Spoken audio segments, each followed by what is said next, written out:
Hey everyone, thanks for listening to another episode of School Counseling Simplified. So today I have my best friend and fellow counselor Carla on the show, and we're actually recording this in video too, so you can try to catch it on YouTube also if you want to see our faces. And just a disclaimer, I usually record these in a studio with perfect sound conditions, but we are at my house and I live on a super busy road and near an airport, and we have two little ones who are sleeping right now. It's nap time. So hopefully they stay asleep, but any interruptions could happen. So this could be an entertaining one. But let's talk to Carla. So Carla, tell us who you are. So me and Carla actually met in grad school at Point Loma, and then I'll let her kind of introduce herself. Yes, so I have been a school counselor. This is my 7th year, and I started working in the Cajon Valley School District, and I did 1 year there just part-time, and then landed my dream job in North County, San Diego, working at 2 separate elementary schools. So typically I was 3 days at one school, 2 days at the other school, but then once COVID happened, and now this year with the new baby and everything, I've dropped down to just 2 days at each site. So it's a little crazy having 2 schools, but like I said, I've been doing it for 6 years, so I'm kind of in the groove now. Yes, and I can relate. I've been at 2 schools before, and I think a lot of the listeners have also. And the first job you had where you were part-time, I did an internship at the same district. Yeah. And then where other grade levels did you do internships? Didn't you do middle school? So I did, my first internship was at a K-8 school. So I had the K through 8 there, and that was another inner city kind of low SES school, and then my high school experience was 9 through 12, and I did that just for a short time, and I knew kind of from the get-go that high school wasn't for me, so I really tried to focus my energy on elementary kiddos. Same, but I think we are going to have a high school counselor on the podcast soon for all you high school listeners, if there are any of you. If there are, send me a DM on Instagram because I want to get to know you, because I feel like it's all elementary and middle school. And what else did I want to ask you? I asked about your internship. There was something else. Oh, we'll get to it in a second. But the main 2 things I want to do are talk about distance learning, because you're in it right now. So I did a little bit of distance learning in the spring, but then I went on maternity leave, and now I'm staying home. So I'm kind of glad, honestly, I'm not doing it this year. But I want to hear boots on the ground, your experiences, and some tech tools that you have learned. Yeah. So to start, I will say that I had my baby back in March. So we were right at the start of COVID, and then luckily I was able to take my maternity leave right when schools kind of closed down. Mm-hmm. But then after about 6-7 weeks with everyone working from home and just everything kind of being crazy, I decided to go back, which technically back meant working from home, and doing counseling virtually, which in the spring looked completely different than it does now. So in the spring, everyone was just kind of, I'm sure like a lot of your schools, trying to figure it all out, and kids were really nervous on, our Zoom sessions. They would barely talk, and, so many technological challenges and whatnot. But now I feel like we've been, all through the spring, all through the fall, really in it, and things are running smoothly, and I'm seeing I have about 30 kids on my caseload that I'm kind of checking in with here and there. No groups yet, but a lot of teacher support, parent education, and then one-on-one counseling with kiddos over Zoom. Yes. And I want to dive into your lessons, because you're doing those in a cool way. But before we do that, I did remember what I wanted to ask you earlier, and that was about your undergrad experience. So, because I did my bachelor's in psychology, but you did early childhood education, right? Child development. Child development. So I always think that's interesting to see the different perspectives. And if you're listening, we want to know what you majored in. So send us a message. Okay, I just think that's interesting, the different perspectives that people bring. And I also love it when their teachers kind of turn into counselors. I always think that's cool. Yeah, so I really didn't know when I was doing my grad or undergrad doing child development. I had no idea what I wanted to do, and I kind of thought maybe I'd want to get into some sort of education, and just after doing, shadowing a few teachers and whatnot, I really honed in on counseling, because I feel like just that social emotional side really spoke to me.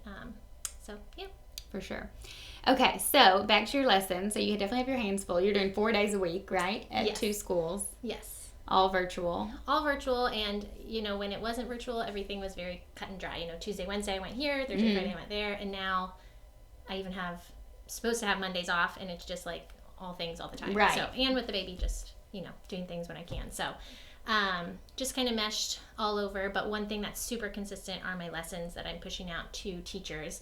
Our district, a big push this year was for teachers to teach social emotional development.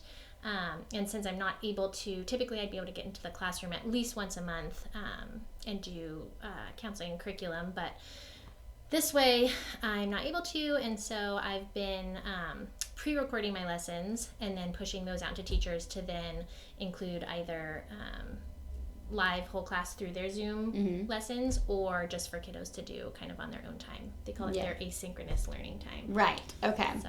No, I love that. So a few questions. What are you using to record your lessons? Like, is this your face or are you doing a screencast? I've heard of Screencastify. I wasn't super familiar with it. That's what my maternity sub was using in the spring, but I've decided to master Loom, which has been actually super easy.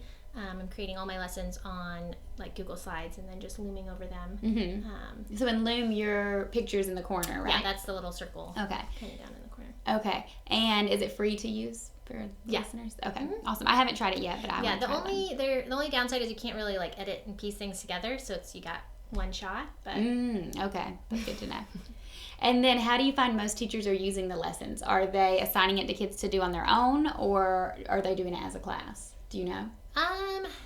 The younger grades are doing a lot of things whole class. So they will screen share their screen and then show my lesson and just kind of pause it so that they're able to discuss at certain points. And sometimes even on my lessons I'll say like pause now and discuss with your teacher. Oh, that's great. But the older kiddos, so our kids are only in school for 2.5 hours in person, and then the rest is virtual. So our older teachers are assigning the lessons during that time. Okay.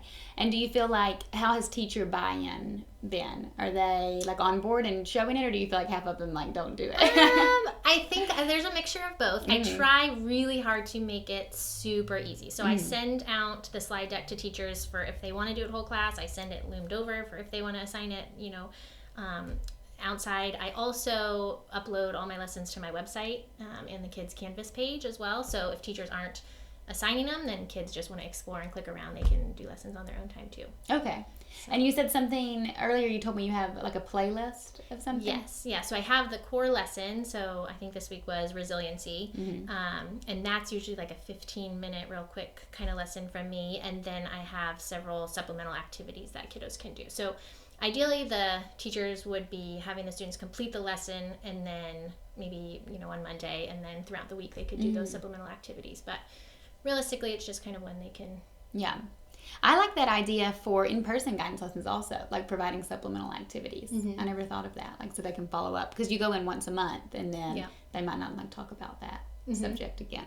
That's a good idea. And most of the activities are simple things like me reading a story, or I do a lot of like word searches, games, just so that they're thinking about the topic more than that one time.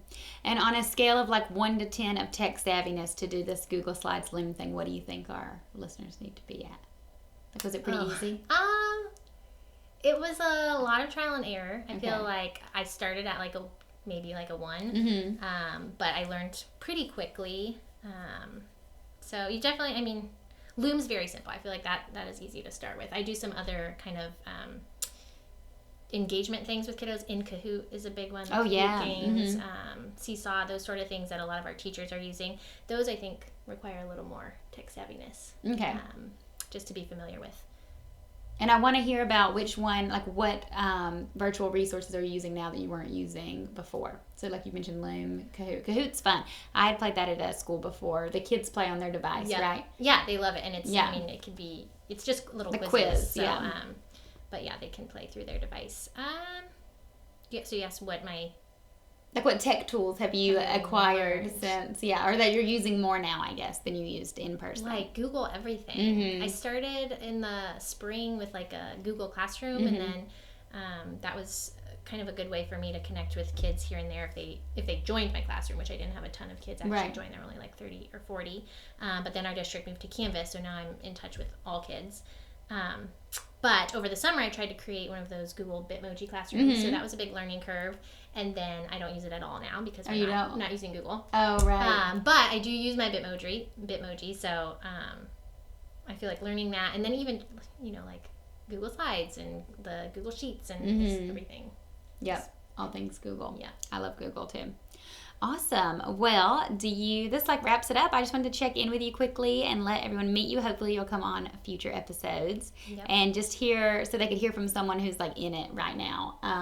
Do you have any takeaways or anything else you want to add? When it comes to distance learning? I mean, I think, like I said, with teachers, just keeping everything simple, making sure that they can access the content in a way that fits with what they're already doing. So providing lots of options for that. And then just, I guess, like I said, with kids, getting more used to virtual counseling and counseling over Zoom, just keep at it. And if they're shy or they're quiet, I know you have a lot of like interactive boom card activities and things that you can screen share, and that can get them talking. So even the little ones, it's been fun to kind of have that interaction with them. So yeah, awesome. Well, thanks for coming on and introducing yourself. Where can the listeners connect with you? If you have a blog and Instagram for counseling, right? I do. It does not get updated very often. I have the Instagram handle is Simply School Counseling. And then I couldn't even tell you what my blog is. Maybe I think it's Simply School Counseling. Link it somewhere. I don't know. We don't remember. Anyways, I do have a website. We'll put that in there too. Yes. But that you can access some of those lessons and things there. Perfect. Well. Awesome. Well, thanks everybody. We'll talk to you next week. Bye. Bye.